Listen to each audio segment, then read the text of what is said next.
My name is Randy Patterson. I grew up on the south side of town here in Nashville over in Edge Hill Projects, and never grew up in what we call a religious home. I went to church with my grandmother, like on Easter and Christmas and stuff like that, but it really didn't have no effect on my life.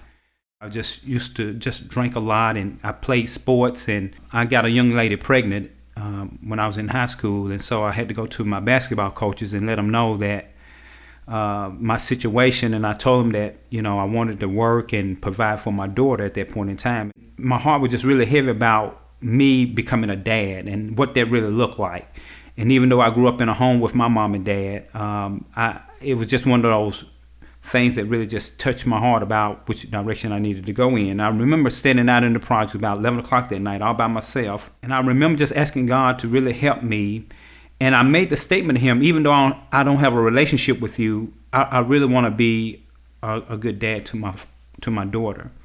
And there was a young man that I grew up in the neighborhood over in Edge Hill who was a Christian. His name was Milton Robinson, never forget him. And he was just one of those guys we grew up with, and I always respected him. At that point in time in life, when we was growing up, I can remember whatever we were smoking or drinking, when we saw Milton coming, because of his faith in God, we would put it out or put it behind us because of the respect we had for him. But one day he came over to my house looking for my brother, and we ended up having a conversation. And in that conversation, as he was leaving the house, he turned around and asked me, standing at my door, would I like to have a Bible study? I thought to myself, well, I'm not going to turn Milton down because of the respect I had for him. I said, sure, I'll study the Bible with you.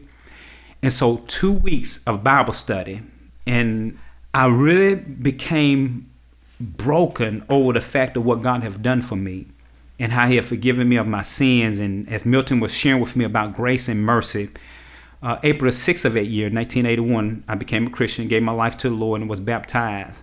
I think we have a body of believers at the Church of Antioch that has come from all diverse backgrounds with all types of issues. And so I think God is faithful in taking care of us like he said he would.